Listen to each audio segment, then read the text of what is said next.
Hello, Blazers. Welcome to episode 121 of UAB Green and Told. Original debut Monday, April 8th, 2024. Through this podcast, we're able to share stories from members of the UAB community.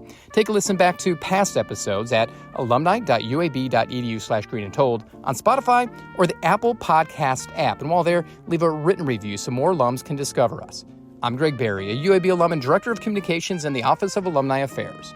A lot goes into picking a college to attend. Academic reputation, graduation rates, financial assistance, a new car. Okay, so UAB doesn't exactly give away new cars for potential students, but for today's podcast guest, Marvin Lee, that's exactly what enticed him to enroll. She said, because I don't have to pay, you can live at the house and don't have a dorm, you can get a car. So I'm like, car? Plus, Marvin will reveal what led him into comedy. Yes, comedy. Less than 15 minutes later, Mr. Johnson, the guy who was hiring me, was escorted out of the building in handcuffs. But that's not all. This UAB alum hit it big in a post-apocalyptic horror drama you may have heard of. You know, The Walking Dead. He said, have you lost your mind?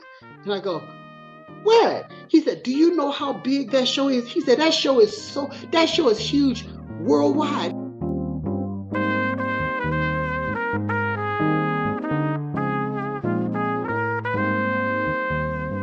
Let's face it, Marvin Lee Oldham II doesn't just fall off the lips, does it? Chances are you've never heard of Marvin Oldham, but for Marvin Lee, well, he's made a name for himself. From his comedic stage performances to his work on The Walking Dead, Marvin Lee has made a name for himself in showbiz. Finalist for NBC's Last Comic Standing, featured performer for Funny Fest 2009, and winner of the Long Beach Comedy Festival. Marvin's made that name. But did you know he's a UAB alum from the outskirts of Birmingham? I grew up in Birmingham, right near Hueytown and Pleasant Grove. So high school actually went to Pleasant Grove. And I remember we used to go places and I would tell everybody I was from Hueytown because back then, Hueytown, at least in that little area of town, was the cool school, and Pleasant Grove was kind of like the little nerdy school. So, but Pleasant Grove High School, and then went from Pleasant Grove, graduated, went to South Alabama for 1 quarter. Okay. Hated it.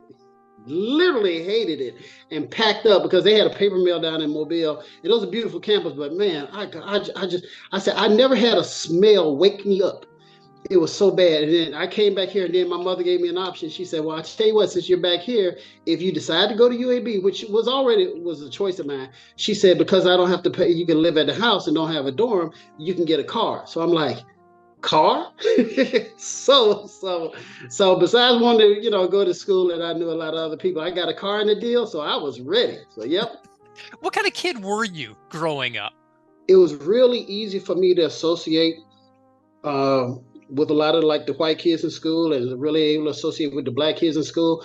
It wasn't really an issue of black kids, white kids. It was more of just kind of cultural things, things that would just kind of go, some people, we had, back in the 80s, a lot of the heavy metal, long hair rocker band, like this. And then you had a lot of the, at that time, that wasn't as mainstream as now, the hip hop culture or whatever. So there was a lot of cultural differences, and I was able to kind of, because of my family background, kind of like float in between. So one of the things I said later on in some of my comedy shows, that I became like the ambassador between all of the races and stuff.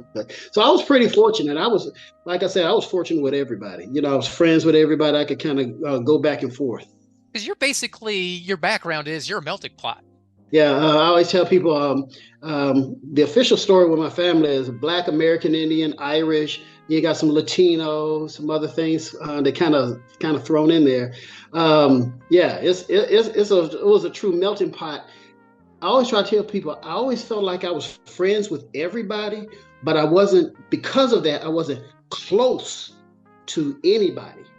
You went the PR route officially through the eyes of UAB. It's communications major through the College of Arts and Sciences, but you also had a minor in art studio. So you kept that artistic side throughout your days at UAB.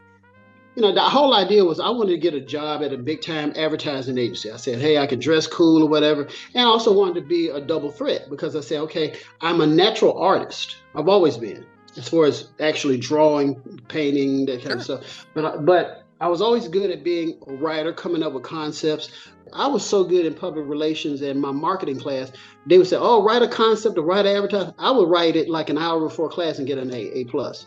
All of that is how I wound up getting into stand-up comedies, which is surprising. So I graduated and I got an interview at an advertising agency somewhere in Birmingham. So I go in and I interview great and everything's good. I'm on that path, first job or whatever like this. And so the guy goes, "Hey, you're great. It's getting late. You're hired, but basically come in a few days and you'll do your paperwork, your tax information, whatever like that." I'm like, "Oh, okay, good." And I'm all happy telling folks, "Hey, I graduated college. I got this job in marketing public relations."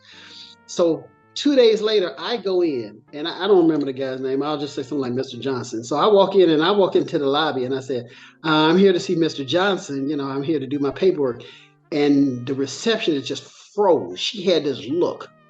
And she's like, "Hold on." And then she reaches down. She never took her eyes off me. She reaches down on the intercom thing and said, "We have somebody here to see Mr. Johnson."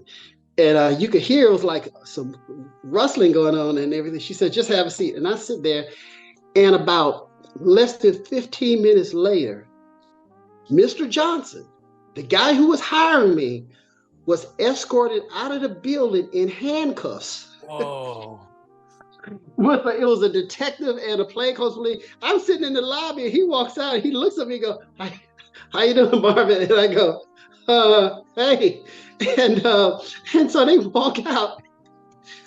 And so I walk up to the reception and I say, "Hey, look, I don't know what's going on with that."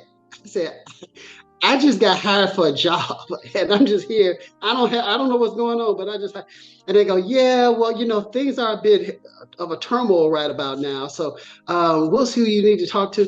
And they kept going back and forth and they was like, "We're not sure." And I was talking to this person. It was just, and so I kept calling back a few days later and I didn't get that job. So what did you do coming out of that? And so I started looking for another job. And so what happened is, I got an interview for another place 2-3 weeks later and I go in and the guy goes, I remember his name. His name was Martin. Same thing. Everything's going good. Bright-eyed, bushy tail. And he says, "Okay, well, I'll tell you what, why don't you come back in a few days later and we can fill out all your paperwork." No, I can fill it out right now. He said, No, that's just, you're good. I'm like, "I would really like to just go ahead and fill that paperwork out." He said, "Nah, we got to come and go." So again, 2 days later, I come in and I fill out the paperwork. I say, "I'm here to fill out the paperwork with Mr. Martin." And they go, "Oh, well, he's not here." And I go, "Oh, okay, well, he told me to show up, so I guess I don't need to see him. Just who's ever in charge of human resources, just fill out my tax information with it." They said, "Well, because he hired you, we really like to kind of keep it with that person going through the process and then sign." I said, "Well, okay, well, when is he going to be here?" And they go, "Well," they said, "he took off for a few days for personal leave." And I said, "So call me back that was on the Wednesday." They said, "Call me back on a Friday." I said, "Okay." So I called back on Friday. I said, "I need to speak to Mr. Martin. I got hired on Monday." And they go, "Yeah, he's still off." "What? I mean, is he okay?" And they say, "We don't know. He just called in and said that, he still needs some time off or whatever." I was like, "Okay." I called that Monday, then I called Wednesday, and finally she said, "As of right now, he's on administrative leave. I don't know any details." He never came back. So that was job number 2. Yeah. Which job number 2 that you didn't even have. I've got hired twice. I just haven't gotten on the payroll yet. Yeah. Third time I go in other company. Now I'm gonna be honest. I'm a little cynical about Don't blame you. Yeah, and so I go in and I interview with this other guy. He said, "Yeah, basically in a nutshell," he said, "Well, if you're such hot stuff, why haven't you got hired yet?" Kind of a thing. And I said, "Well, I have been hired twice." And they said, "Yeah." And they said, "Who?" And so I told them about the first situation. I told them about the agency. I said, "I got hired by Mr. Johnson or whatever at XYZ's average." They said, "Oh yeah, we heard about it." I said, "Yeah, I was there the day they arrested him." And he said, "We heard about that. Oh man, we heard about Johnson. Tell me all about it." So I started telling them about what happened. And they start bringing all of these other people from out of the office into their office. So I'm interviewing with this guy. They said, "Hey, so come on here." Like, "Hey, this guy, he was there the day they fired, the day Johnson got arrested." And so they were bringing other people in. And I was turning around and I was telling them the little story. And then they said, okay, so what happened after that? So then I tell them about getting hired by this other agency, about this Mr. Martin. He said, come here. Hey, say, yeah, you know, with Martin. And so I promise you, I had about a group of about 15 people sitting in his office, just sitting everywhere they go. And it was like, and I was telling them my little adventure stories about, me trying to get this job. And they were falling out laughing. And I was going, they're laughing, but I need a job. I was like, and I said, man, shoot, if I said the way they're laughing, I'd have turned around and, maybe I'd have get a job at the comedy club or whatever. And so the Stardome, the comedy club that was there, we had a big snowstorm and burned down. And so right at the time we're talking 93, Bruce Ayers and the whole group decided to buy the Stardome where it is now. And they're getting ready to have this big grand reopening. I was still looking for a job, because the guy told me he wanted to hire me, but he said, we don't have a spot right now. We're just looking. He said, we'll keep you in mind or whatever. But at least nobody died or arrested that third. So the Stardome was getting ready to open, and I just said, well, hey, let me just get a job, like a part-time job somewhere, waiter, something to keep the money flowing until I find a quote-unquote real job. But they said, well, we really need somebody who's really good at talking to people and, dealing with situations. And they said, so I got hired by them. And so I started working at the Stardome, and, big events would come through and I started working. So I started learning more about the comedy business, just being there. I would literally sit down and watch every time. Like, unless I had something to go, I would sit down and watch the shows. And so I started seeing things that were routine. I started seeing techniques. I started seeing different little things from that. Over a period of time, I was doing that. Then they put me in charge of running the open mic night when they had it. And it just kind of went from there. And, I started saying, hey, I'm funny. I want to go on stage. And Mrs. Ayers, I used to have Mrs. Ayers just falling out laughing. She said, Marvin, you're going to make me pee on myself. I'm like, okay, I'm good with the boss lady, whatever. But Bruce, he's like, basically, he said, Marvin, I got plenty of comics. He's like, I need you doing this, what you do. You're good at this work here, but I want to do, I still like comedy. And so I started branching out, you go from Birmingham to Atlanta and start going a little further out. And the further I got out, the more people were laughing because they just said, hey, he's a comedian. And so I just started branching out from there, just me trying to get a job in public relations from UAB graduating is like how I got into stand-up comedy. I didn't say one day, hey, let me be a comedian. It's like, I didn't have anything better to do. And so I would just tell these stories and people would laugh.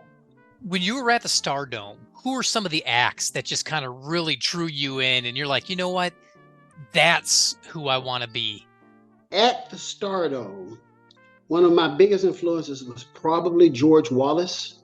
And one of the comedians that also came through there, and it was kind of a love-hate relationship, was a comedian by the name of Carlos Mencia. I liked how in-your-face bold he was. Like, he would oh, yes, he would argue, oh, you do this, you do like this. But I also knew behind the scenes that Carlos Mencia stole a lot of comedians' material. And that's just, you just don't do that. But like the comedian that influenced me, the one that was like, made me go, bam, this is it, was Sinbad. And I had I actually had 3 encounters with Sinbad. First time, the one that made me do it is when I also had a part-time job. You know those cologne models that you see at the mall that you don't want people spraying you and stuff like this? Well, they're working for an agency doing different things. So one of the things I was doing is I was working a college booth.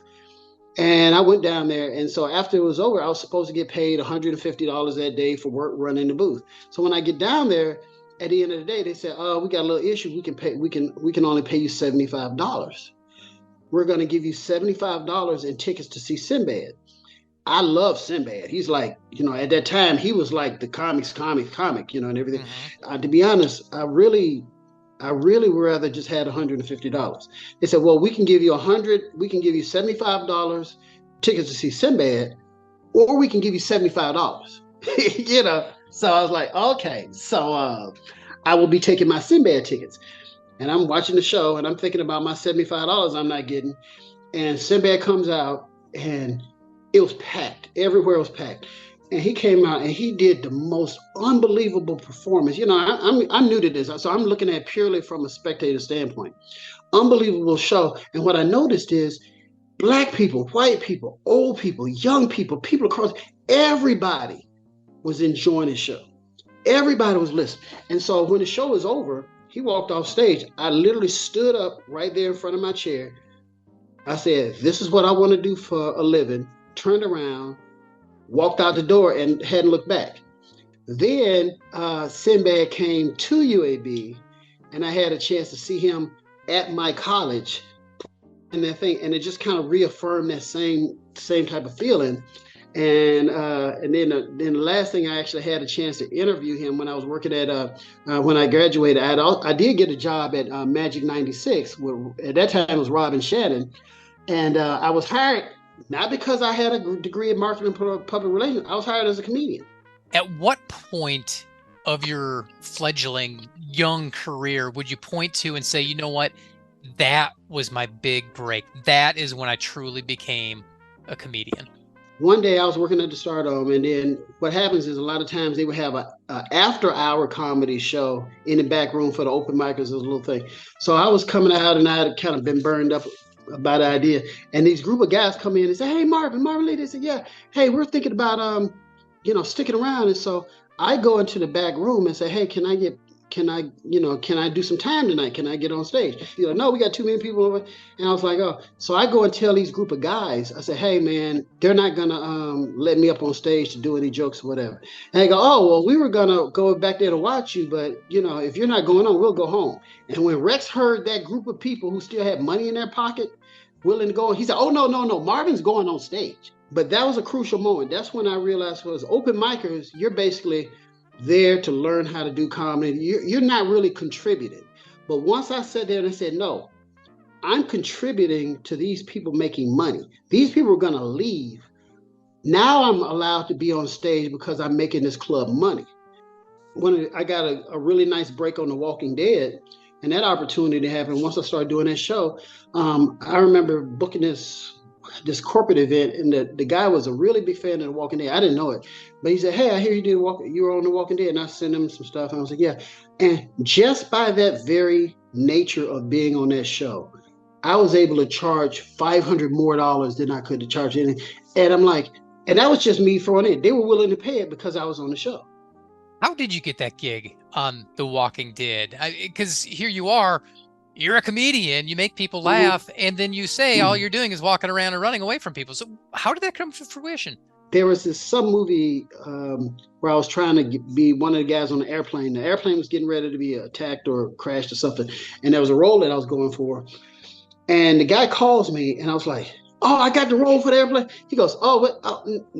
No. Anyway, forget all about that." He said, "Marvin, I've got this. These people saw your picture. They want you. They're interested in you on The Walking Dead." And I was like, what? I was like, "Nah, I'm not really, okay. I mean, if I can't get the airplane," he's like, "Oh, okay." I turned The Walking Dead down 3 times. Because at first, and to keep in mind, I was thinking they want me to run down there being a zombie. I'm like, I don't want to crawl around with all that prosthetic makeup on and I don't want to be. And so I was on the other sets, and I said, "Yeah, man, these people asking me about doing The Walking Dead. I don't know." He said, "Have you lost your mind?" And I go, "What?" He said, "Do you know how big that show is?" He said, that show is huge worldwide. He said, I've traveled to other countries and people have recognized me for my little piece of something on the show." I said, "Really?" He said, "Yeah." I said, so it's like, it's really something." He said, "Yeah." He's like, "I can't believe how stupid you are." And I was like, "Oh God." I said, "Well, if I ever get a 4th chance, I'll make sure I take it." And so the guy called me back and he said, "Hey, Marvin, they got this thing on The Walking Dead. Yeah, I'll take it."